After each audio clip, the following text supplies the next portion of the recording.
Hello everybody. Today I'm talking about the solar eclipse on 25th of October. It is a partial eclipse. However, in my experience, even a partial eclipse has a major impact. And it is visible all over Europe and Asia and India and further on. And you can see a lot of things happening already pre-eclipse and then post-eclipse as well. So the eclipse is in Libra, and let us explore.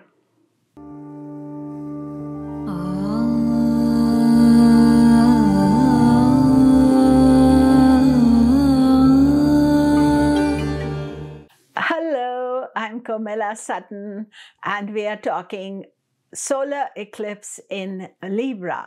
Do remember to subscribe, press the bell notification.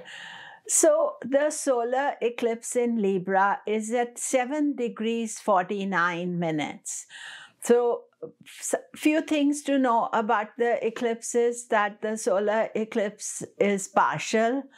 It is visible in Europe, in Asia, and it is from UK onwards all through Europe, Russia, Ukraine, and right up to India and more. It is visible. And anywhere where the daylight time is there, the eclipse will be visible. It is a partial eclipse. However, in my experience over the years, I've seen that even partial eclipse can be dramatic in their impact. And the eclipses in Libra, 7 degrees 49 Libra, it starts in the morning UTC. UTC is universal time, and by the time it is full, it will be, or partial rather, it'll be about 11 a.m. UTC. UTC is kind of similar to GMT. In India, the totality will be at 1600 hours approximately. So it's a totality, means the maximum of the eclipse. And so you see at present, the eclipse is giving a turbulent indication to many countries. You already know UK has had a turbulent few weeks, and it is still this eclipse time is turbulent there. We see Russia, Ukraine, even the end of the eclipse near China. I don't know everything about every country, but when you look at overall news, you see the eclipses, because they are affecting the world. Often you see political energy, and you see certain people fading, certain people being revealed, because the eclipse is a transformation, omen for things to change and transformation. So it may not be negative for everybody, but they are turbulent times. One of the issues about this eclipse is that Saturn is aspecting the eclipse by its 10th aspect. So Saturn can say, release karma. It may say this is some karma, some things that we have to deal with, we have to face. So that is an important factor of this karmic situation that this eclipse is in. And while we see or look out for world situations, when people are experiencing eclipse, it's emotionally difficult.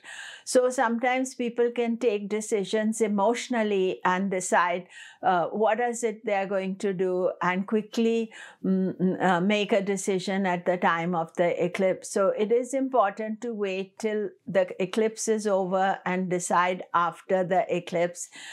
Any thought process, anything that is coming to you, to think after the eclipse. So that means the eclipse is on 25th of this month, October. And so after that, you can say, okay, I'm going to make a decision afterwards. Also, those of you from India, we are celebrating Diwali. Diwali takes place on Amavasya Tithi, the darkest night of the month, and this is also when the sun is furthest away from Earth.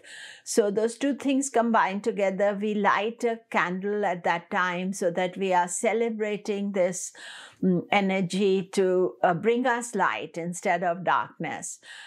End of Amavasya Tithi is the eclipse. So the eclipse is exact new moon timing.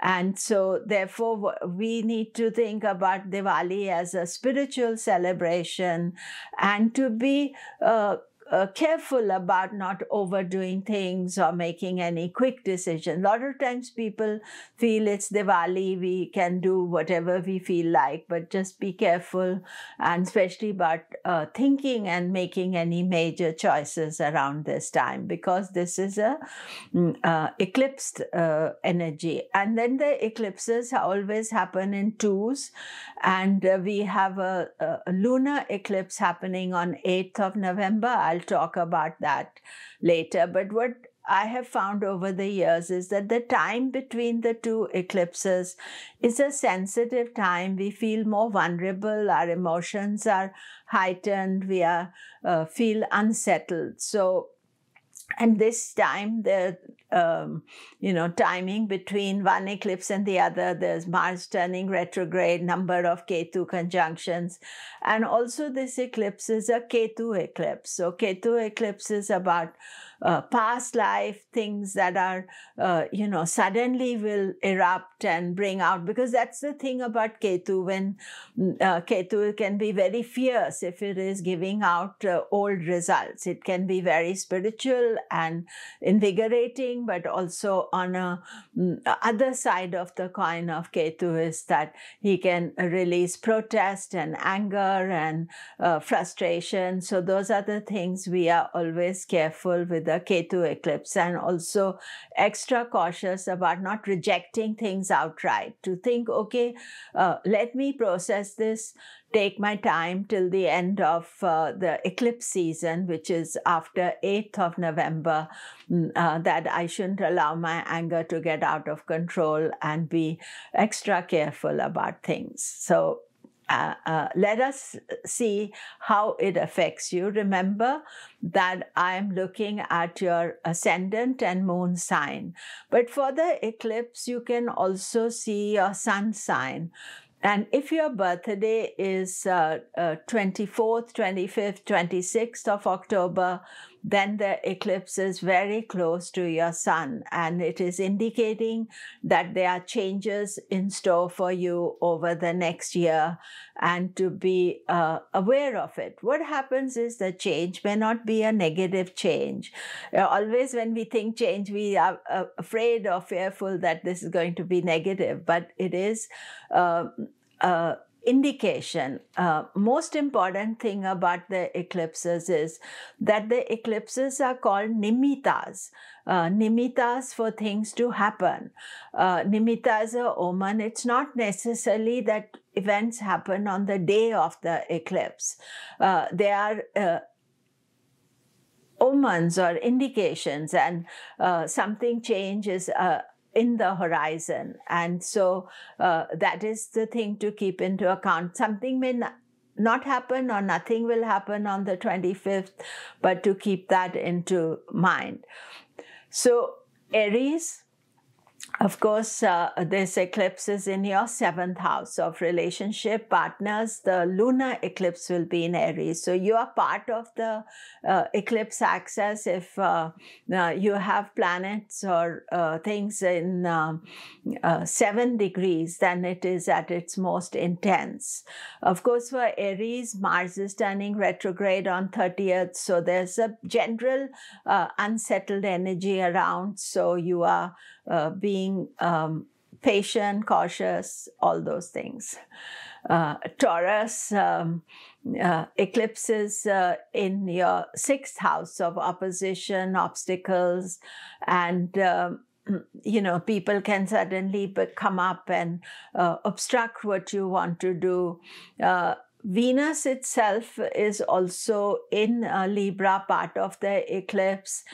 So you feel churned up, and so you keep an eye out on how you feel, and also watch out 2nd of November when there is a Venus-Ketu conjunction too. Gemini, Libra is your 5th house, creativity, ideas. It is not necessarily negative for you, this eclipse. Mercury as yet hasn't gone into Libra, so it's not part of the eclipse. 5th house is creativity, ideas. So you can get a lot of kind of interesting ideas floating around. It's best to process them and take your time. Children can be a handful because they are affected by these eclipses too. Cancer, because moon is part of the eclipse, you feel the eclipse more acutely. It is in your 4th house, so remember anything happening at home, some aspect of repair or something not working, good time that you fix it, not wait for it for another day.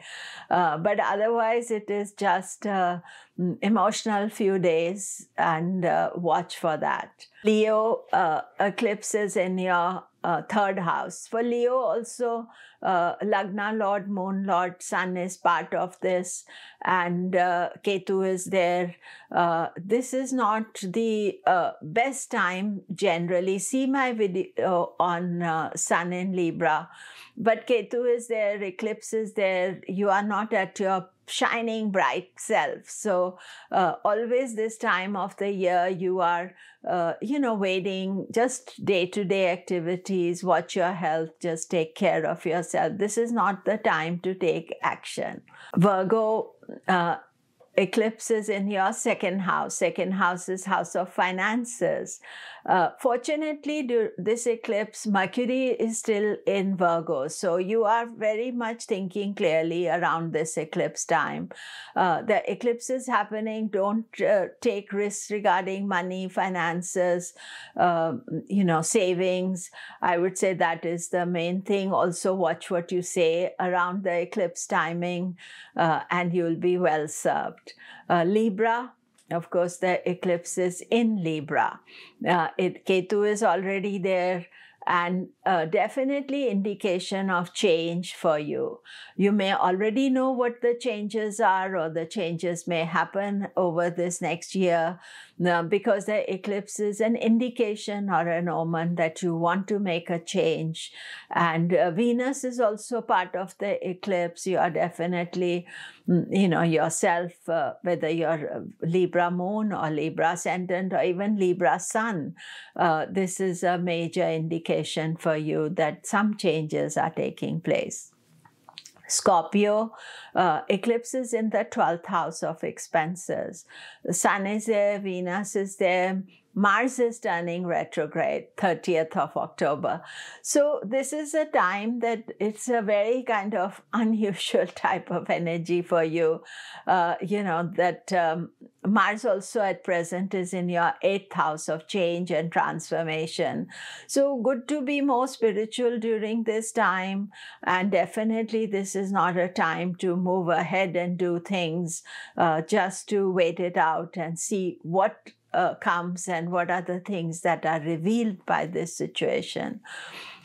Sagittarius, eclipses in your 11th house. 11th house is house of earnings.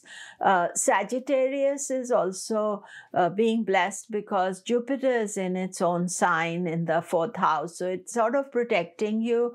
Also, 11th house is maybe the easier place to experience an eclipse.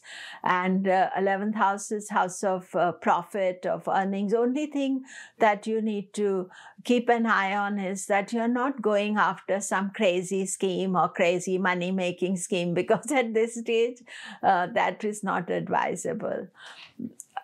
Capricorn, eclipse is taking place in your 10th house of career.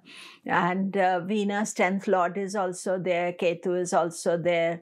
And of course, you have Saturn in the Lagna. So I would say that Saturn aspecting the 10th house as well. I would say that definitely it is indicating that you are thinking about making some changes professionally.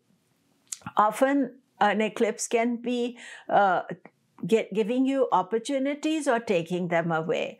So the thing is this, that if something happens around the time of eclipse, then you should watch for it. But the eclipse doesn't bring events on the same day.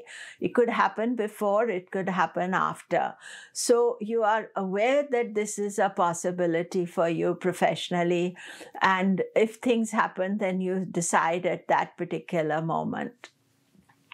Aquarius, eclipses in your 9th house, and 9th house is house of father, 9th house is house of the guru.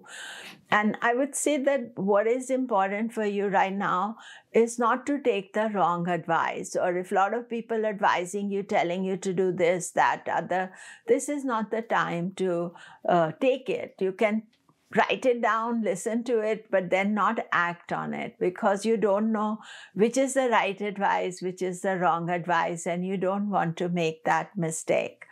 Pisces, again, because Jupiter is in Pisces, you feel protected by it, but the eclipse is in the 8th house. So 8th house is house of change and transformation, and sometimes sudden things can happen. Therefore, you are keeping an eye out for it. But at the same time, you be steady and follow your own inner voice. That is the most important thing. So that is it for today. Do remember to subscribe, press the bell notification. Thank you.